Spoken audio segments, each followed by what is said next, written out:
J'aperçus dans une vive lumière une peinture qui m'avait d'abord échappé. C'était le portrait d'une jeune fille déjà mûrissante et presque femme. Je jetai sur la peinture un coup d'œil rapide et je fermai les yeux.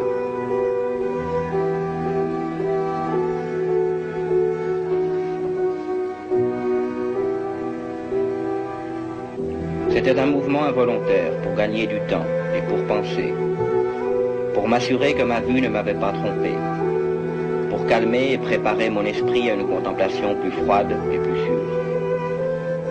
Au bout de quelques instants, je regardais de nouveau la peinture fixement.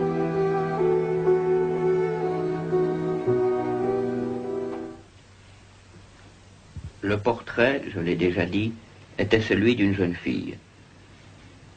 C'était une simple tête, avec des épaules, le tout dans ce style qu'on appelle en langage technique style de vignette. Beaucoup de la manière de Sully dans ses têtes de prédilection. Les bras, le sein et même les bouts des cheveux rayonnants se fondaient insaisissablement dans l'ombre vague, mais profonde, qui servait de fond à l'ensemble. Comme œuvre d'art, on ne pouvait rien trouver de plus admirable que la peinture elle-même.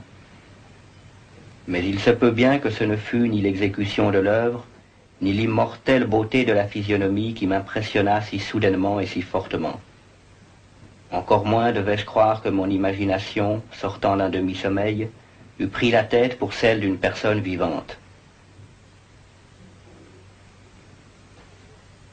À la longue, ayant découvert le vrai secret de son effet, je me laissai retomber sur le lit.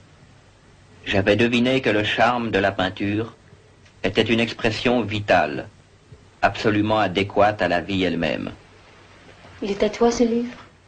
Non, je l'ai trouvé ici.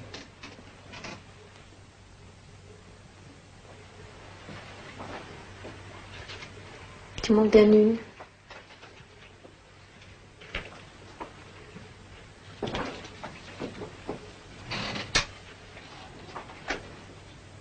C'est notre histoire. Un peintre qui fait le portrait de sa femme. Tu veux que je continue? Oui. Et, en vérité, ceux qui contemplaient le portrait parlaient à voix basse de sa ressemblance comme d'une puissante merveille, et comme d'une preuve non moins grande de la puissance du peintre que de son profond amour pour celle qu'il peignait si miraculeusement bien. Mais, à la longue, comme la besogne approchait de sa fin, personne ne fut plus admis dans la tour, car le peintre était devenu fou par l'ardeur de son travail, et il détournait rarement ses yeux de la toile, même pour regarder la figure de sa femme. Et il ne voulait pas voir que les couleurs qu'il étalait sur la toile étaient tirées des joues de celle qui était assise près de lui. Et quand bien des semaines furent passées, et qu'il ne restait plus que peu de choses à faire, rien qu'une touche sur la bouche, et un glacis sur l'œil, l'esprit de la dame palpita encore comme la flamme dans le bec d'une lampe.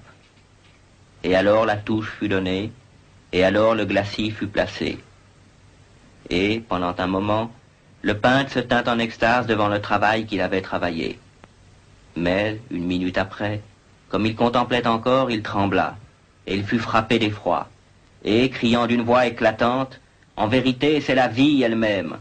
Il se retourna brusquement pour regarder sa bien-aimée. Elle était morte.